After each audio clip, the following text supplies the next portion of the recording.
Hello Reborners, my name is Karen and this is Making Reborn Dolls with Karen. We're back with Little Bean, and just as I thought, you can barely see any of her red at all. So we're going to be retouching it up. I've laid out a few more brushes with red on them, and we're going to just redo her. This coat should be a lot darker because she's got red underneath it, and I tried to pick brushes that I thought were a little redder. Even though she's going to a little child, I still want her to look good. And this is the best way to do it. We want her to have a nice rosy face, like a baby should have, especially a newborn. So we're going to be kind of pounding it out to make it a little redder. These brushes are actually a lot redder. But I used them to begin with. I might not have had to do it 2 times. A lot redder.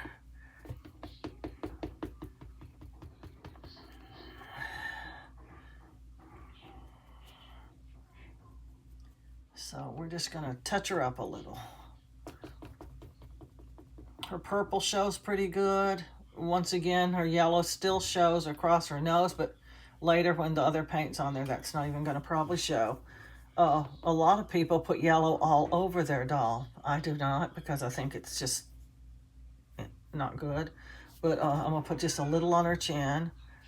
We don't want such a bare, pale chin. And just a little more on her eyes. Just a little. There, that's all we're going to do to her face. Except I'm going to do her lips again.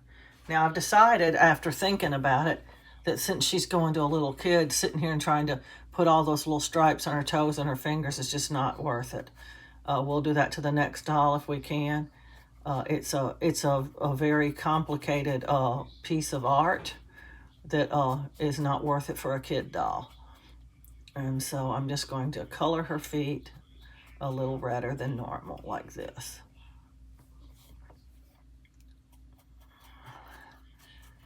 Oh, and her creases show pretty good too. I like the way her creases look. That doesn't have any more paint in it. Remember, if you do the tops and the bottoms, you have to do the sides too. Don't forget the sides of those toes. And in between the toes, if they're spread apart, you don't want them to look real funny. Mostly we're practicing skills here that we've learned already, but we're going to add this doll will have a little more to it than the other doll did, just in the fact that we put purple on her and we also put yellow on her. And we didn't do the entire foot last time. We just did the toes on the top. This time we're doing the entire foot. There are many techniques you can do, so all your dolls don't just look like carbon copies of each other. You know, when you start selling your dolls and people are looking wherever you're selling them, if they're even just coming to your house to look at them, or however you're presenting them to people, they're going to look at all your dolls and they're going to go, well, every single one of them has that same feature. I don't want all my dolls to have that feature. And so they might not buy more than one doll from me. You want repeat customers. Gnats. There's a few little gnats in here.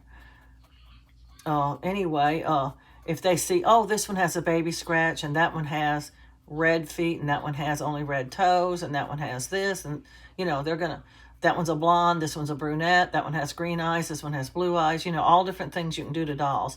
They're going to be more liable to come back and buy another doll from you than they are if every single one of your dolls has the same attributes exactly. It's just not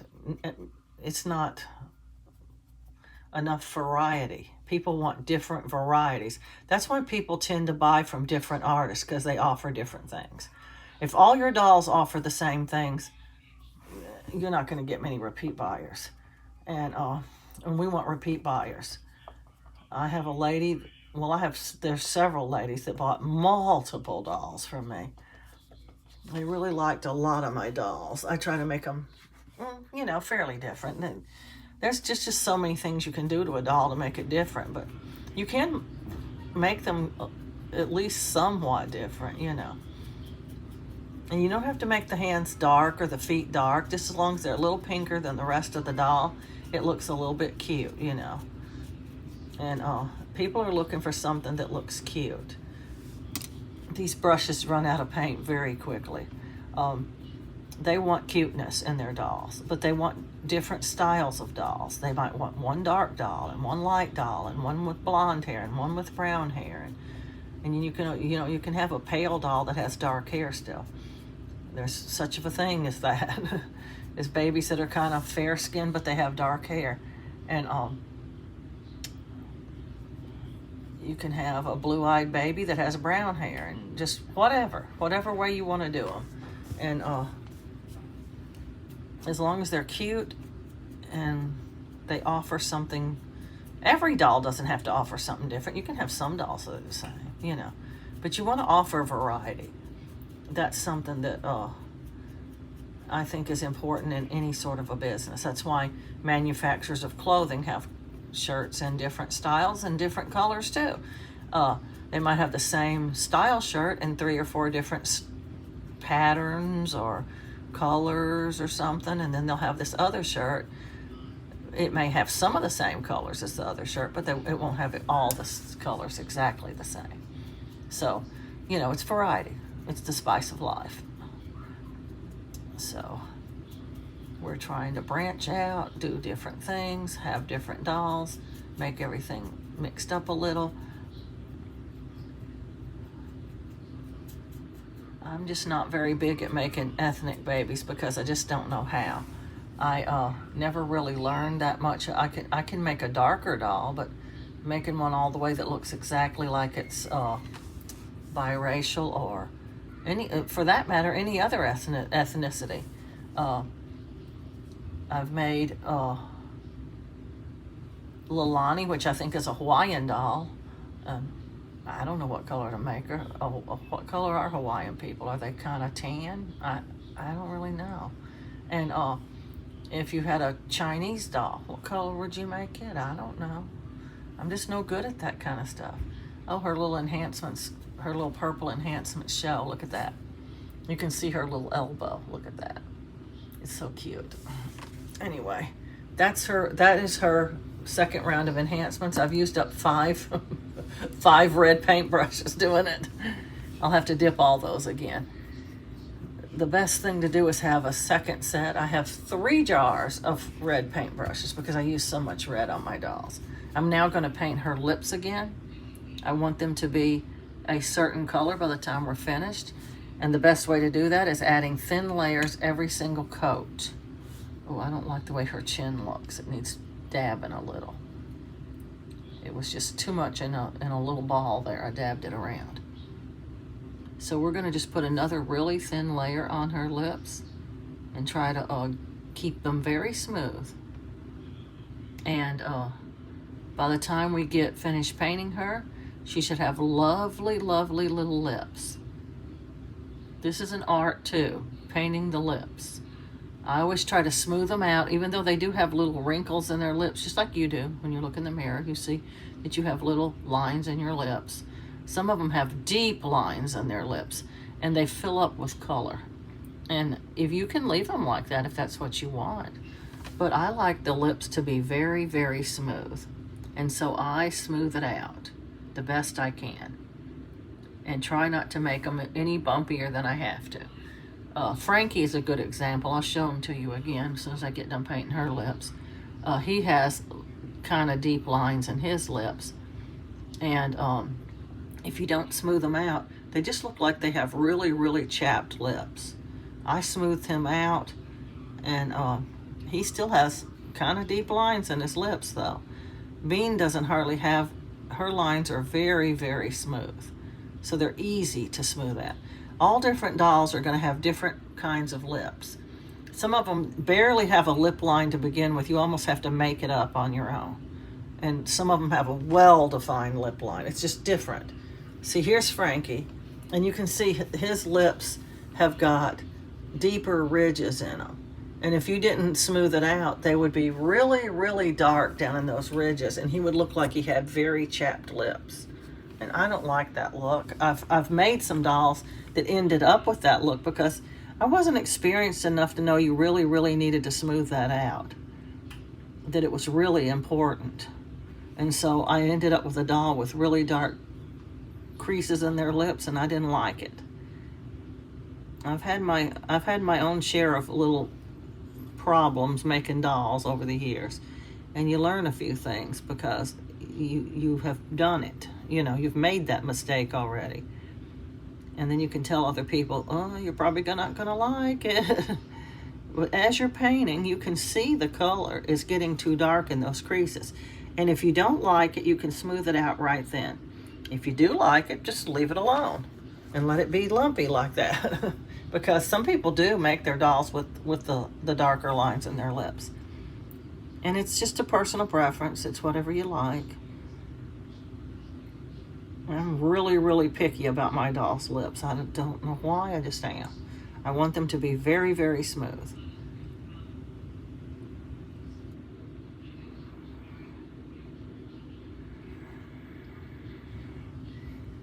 I just barely touch the tip of this tiny little brush that has maybe 5 hairs in it to the tip of the paint in there, and then I just, you know, barely paint the little nails. And every coat they get a little darker and a little darker, and we'll have 3 or 4 coats anyway. This is the second coat, and we haven't even put the first layer on the doll, so she'll have 2 or 3 other coats, so we'll have plenty time to get it dark enough. And if you think you got too much on there, just, you know, wipe your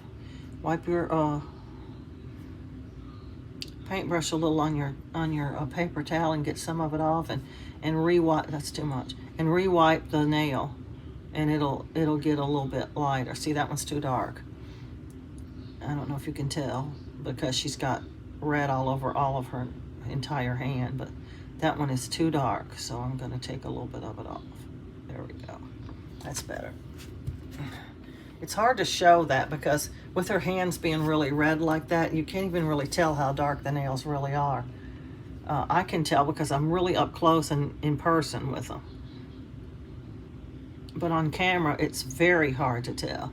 A lot of enhancements are hard to tell on camera. I know that from watching other artists do it, and they'll go, look how it looks, and you're going, I can't see a thing. It looks just like it did before you did anything. And from that, I know that you can't really see enhancements on camera very well. And some of them, they say if you can see them on camera, they're too dark. And blue's one of them, and purple's one of them. If you see it at all, it should be only barely. And then it may still be too dark. But some people like theirs dark, so, I mean, you know, there's no real rule about it. That's just the generally accepted by most artists. They don't want their blue to be any darker than that. And some people, I've heard them say, they even take a photograph of their doll to see if they can see it on film, you know, and if they can, well, then they take some of it off.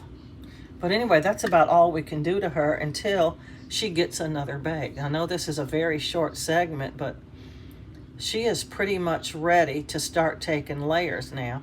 As soon as she gets one more bake, we'll be coming back. Her segment's going to be a lot shorter than Liam's. We were really in depth with Liam because we mixed paint. We did all kind of things that we're not going to be doing with this doll because, well, it's already done. And even though we had to stop and seal her, you know, that was just one more little segment. But the next thing we're going to do is start putting layers on her. And I'm going to be stacking my layers. I'm going to advise you not to do one layer at a time and bake and do another layer because it's a little bit neater. And when you're a beginner, you don't really know if what you're doing is going to leave chalkiness or gunkiness or whatever on your doll. So I'm going to advise you to, even though I'm stacking my layer, you just pause the video or whatever you need to do and go bake your doll, and when it's cool, come back and put the second layer on. And that way you have a little bit of a cleaner finish on your doll. And anything you have pretty much perfect on that first layer is not going to mess up on the second layer because you baked it. And if you do mess up on the second layer, you can wipe it off and the first layer is just fine, you know. But anyway, that's a little bit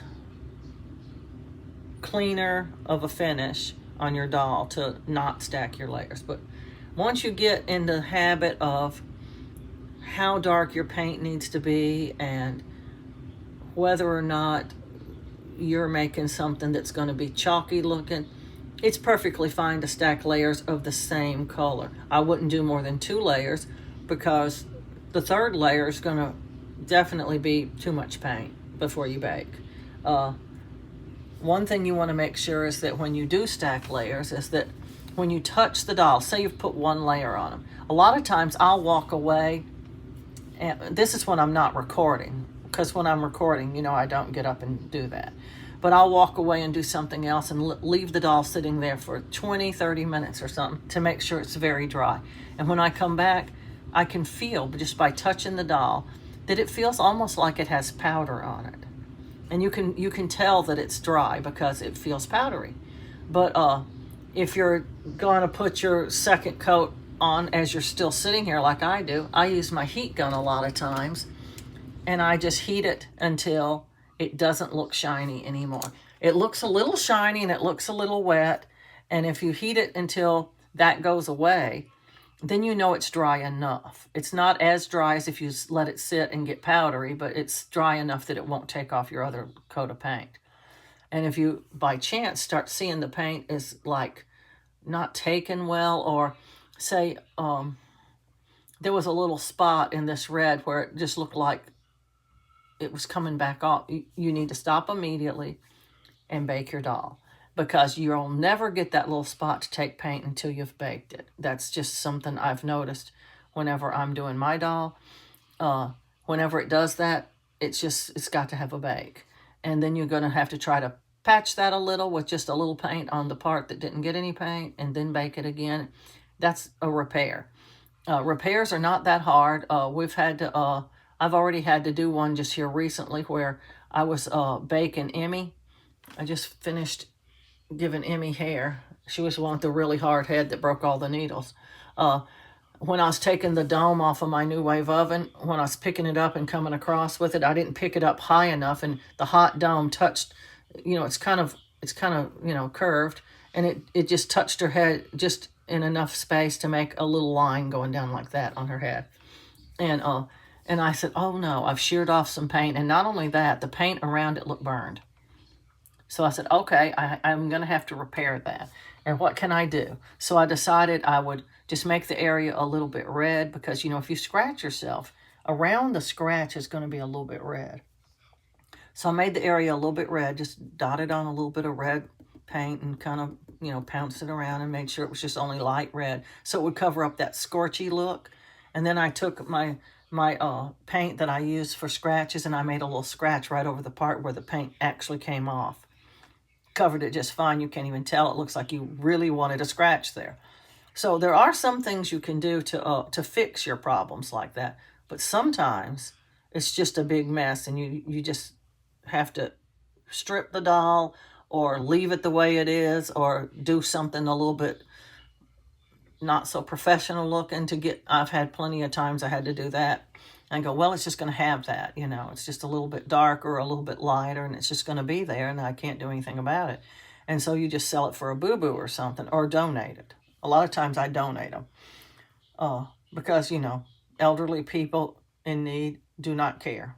They do not care that there's a little bit of part of the face of the doll that's darker or lighter. It makes no difference to them. Anyway, so those are things that you just have to figure out at the moment that they happen. You're going to go, well, okay, what do I do about this now? One time, I tried to put the eyes in through the front here, and never, never, never, never, never do that. I don't care how many people say you can do that. Don't do it, because here's what's going to happen. The eye sockets in the front are not meant for the eyes to go through there. The eyes are really too big. The doll would have to be very hot, and the doll's more fragile when it's hot, I think. The paint, I mean. I don't mean the actual vinyl. And when you're trying to squeeze the eyes in through an opening that is too small and not meant for the eyes to go through it, you're having to stretch that vinyl out, and the eye is pretty hard, and it's rubbing against your doll really hard. And I got a rub. And that's the only time I've ever had a rub on a doll. The only time. And it was only because I tried to put the eyes in through the front. And and like I said, in order to do that, you would have to have a hot doll. Hot. Because they just aren't going to fit through this little opening. That's why the opening inside is so much bigger. And we just go through the hole and do it, and it just works. And I never do it on a hot doll. I think the paint is still a little fragile. I don't think they're really considered cured until they're baked and cooled. And when they're fully cooled, just like this one is now, it feels just like anything else in this room would feel. It just doesn't feel like any heat has ever been on this doll. Then it's safe to press on the face and all that and not worry about getting a rub. I know heat set paint because I've used it for so many years. You can get a rub, you can, but it's less, I think, less likely. I don't know.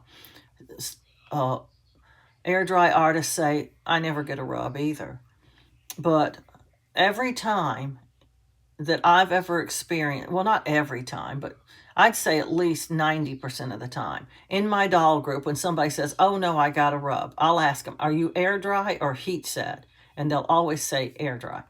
Every once in a great while it'll be heat set, but very few and far between. Almost every one of them is air dry.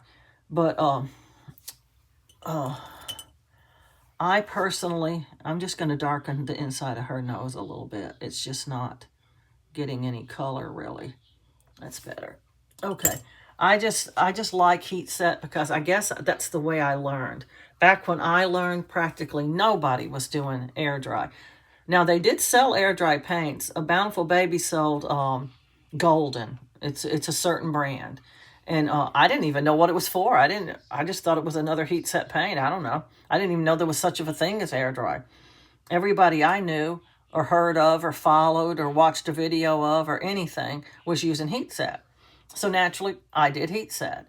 And so after learning to do a certain one, if you started with air dry, you're going to defend that to the end. And if you did heat set, you're going to defend that to the end because that's what you know and you like. And I got used to the heat set, and I just can't change. I do have some air dry paint, and I do plan to do at least a couple of dolls with it. I'm just trying to get my courage up to do it. I started on what's this doll name? Kate. And I made a total mess of her. And I've been working on getting the paint off, and I can't get it all off. I'm going to have to strip her with some acetone probably to get the rest of it off. But I got most of it off. I'm going to start over on her and try again. The main problem I was having was lint and stuff sticking to her, like little fibers and things. I don't really even know what they were. Little things were sticking to her. I don't know if it was little pieces of fiber fill, just lint from, say, this paper towel. I did notice in my doll group, a lot of people said, how do you keep lint off your dolls? And I was going, I never have lint on my dolls, never.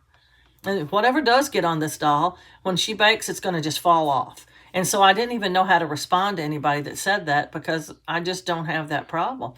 And then when I started working on this doll, I totally got it. It clicked in my mind or something. I go, now I know why they have a problem with it. A lot of the people said, I don't even put paper towels on my table or puppy pads or nothing because it's just too much lint. And I'm going, lint? I don't get it. But now I get it. Now I get it totally. That just looks a little harsh to me. Might have to kabuki that. I don't see my kabuki for that color. Oh, well. Anyway, now I totally get it. I understand what they were talking about, and I totally sympathize because I was having the same problem. There was so much lint on that doll. It looked like I poured lint on top of it with glue on it or something. It was just covered in lint, and I couldn't get it off. And I thought, okay, well, somebody told me that after you paint your doll and you leave it sit for a while, the paint would become permanent.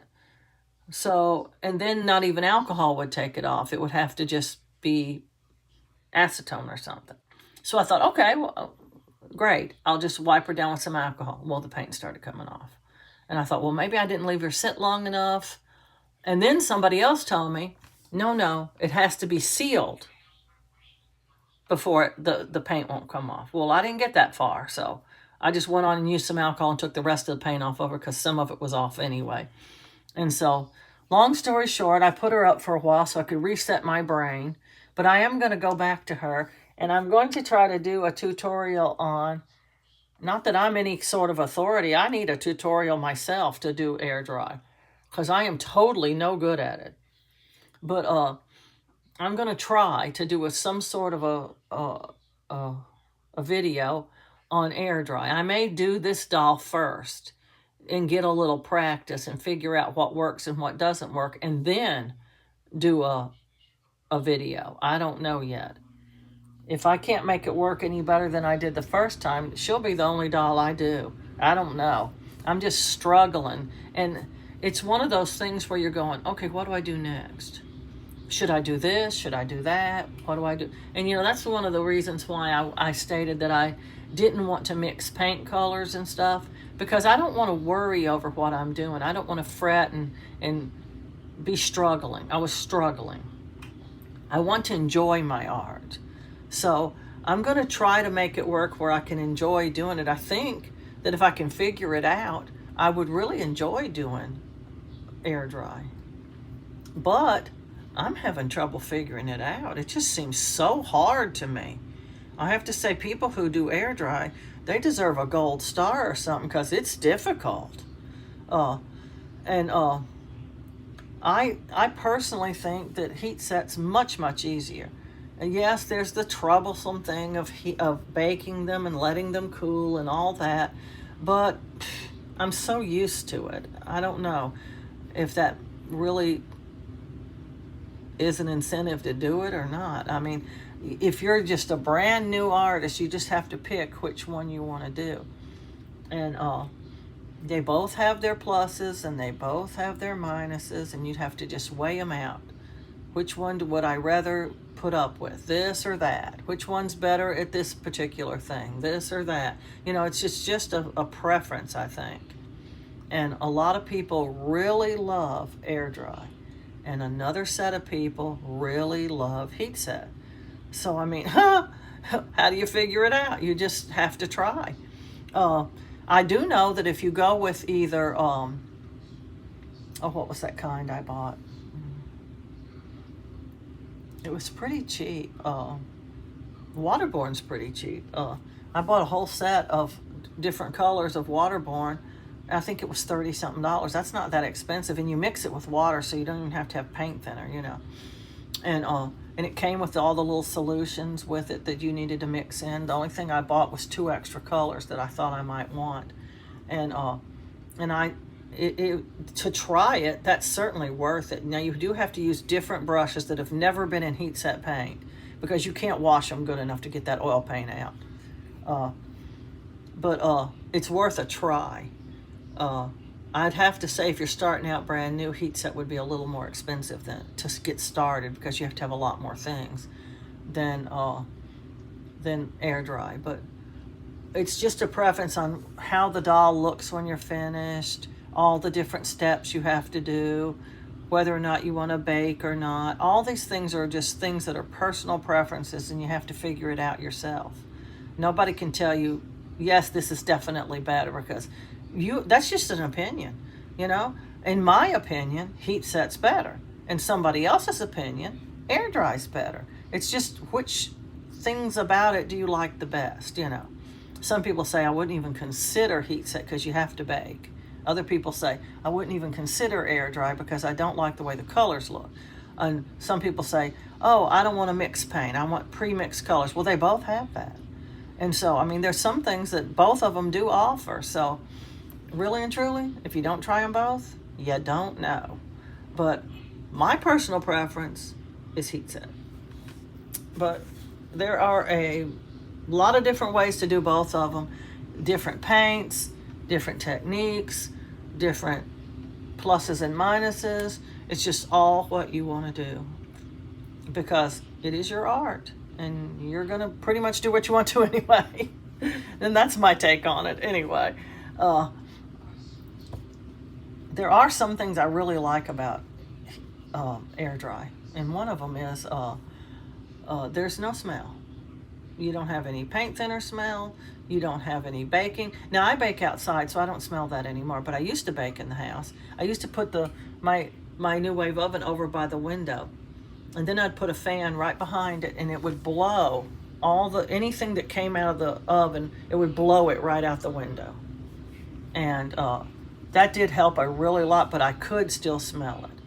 And some people say I do it for health reasons. That's why I do air dry, because of the caustic fumes. And so I just put my oven outside and ran an extension cord through the door, and when I get finished at night, I bring it in and set it on a table and take it back out in the morning. I work on dolls every single day, and occasionally I skip a day, but yeah, that's what I do. And I don't have to smell that baking smell. But you do have to wait until the doll is cool. You can't just take it out and start painting a hot doll. You can't do that. The paint would dry way too fast and get muddy and gross looking. But yeah, it's just something you gotta figure out for yourself. Doesn't she look cute? I think she's so cute. We're gonna get her back in the oven and get her baked, and when we come back, we're gonna start putting layers on her. One thing I like about heat set is that it doesn't take as many layers, I don't think. I put quite a few layers on. Okay, Kate. I think her name's Kate, yeah. And I still needed to put a lot more layers on her, I thought. So I don't really know what the number of layers is you have to put on an air dry doll. I guess that's a preference too. But I did get told by several people who were watching the segment I was doing that my paint was too thick, and that's why I was having the problems. So I do know that when I start again, I'm going to have to go with thinner paint. So I really have no idea how many coats of paint you have to put on. It's just going to be totally brand new for me, kind of clawing my way through it because I don't know what to do. I really, truly don't know what to do. I don't know if the order matters. I don't know if there's a certain number of each color, coats of each color you need to put on. I don't know if you need to put more different colors on. I have no idea. But I do know I'm going to give it another try, but I just don't know when. But anyway, that's the end of this video. I'm going to ask everybody to please like, subscribe, and share, and happy reborning.